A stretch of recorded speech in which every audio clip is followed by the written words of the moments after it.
Samson by Ginzberg. The last judge but one, Samson, was not the most important of the judges, but he was the greatest hero of the period, and except Goliath, the greatest hero of all times. He was the son of Manoah of the tribe of Dan, and his wife Zelophehad, 111 of the tribe of Judah, 112, and he was born to them at a time when they had given up all hope of having children. Samson's birth is a striking illustration of the short-sightedness of human beings. The judge Ibzan had not invited Manoah and Zelophehad to any of the 120 feasts in honor of the marriage of his 60 children, which were celebrated at his house and at the house of their parents-in-law, because he thought that the sterile Shemuel would never be in a position to repay his courtesy. It turned out that Samson's parents were blessed with an extraordinary son, while Ibzan saw his 60 children die during his lifetime. 113. Samson's strength was superhuman, 114, and the dimensions of his body were gigantic. He measured 60 ells between the shoulders. Yet he had one imperfection: he was maimed in both feet.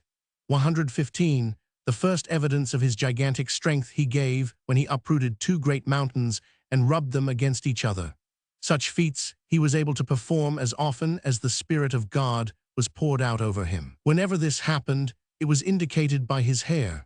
It began to move and emit a bell-like sound, which could be heard far off. Besides, while the Spirit rested upon him, he was able with one stride to cover a distance equal to that between Zorah and Eshtaol.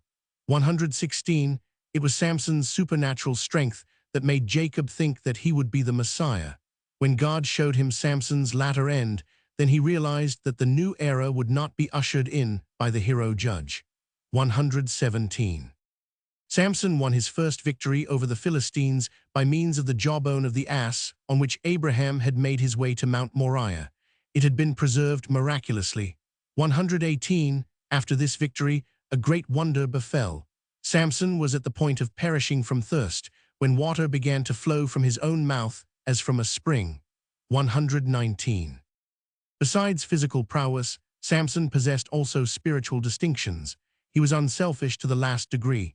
He had been of exceeding great help to the Israelites, but he never asked the smallest service for himself. 120. When Samson told Delilah that he was a Nazirite unto God, she was certain that he had divulged the true secret of his strength. She knew his character too well to entertain the idea that he would couple the name of God with an untruth. There was a weak side to his character, too.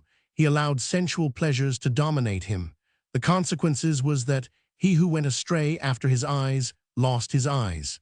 Even this severe punishment produced no change of heart. He continued to lead his old life of profligacy in prison, and he was encouraged thereto by the Philistines, who set aside all considerations of family purity in the hope of descendants who should be the equals of Samson in giant strength and stature.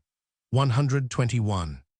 As throughout life, Samson had given proofs of superhuman power, so in the moment of death, he entreated God to realize in him the blessing of Jacob, 122, and endow him with divine strength. 123, he expired with these words upon his lips: O Master of the world, vouchsafe unto me in this life a recompense for the loss of one of my eyes.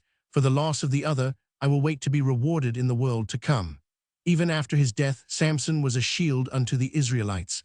Fear of him had so cowed the Philistines that for 20 years they did not dare attack the Israelites. 124.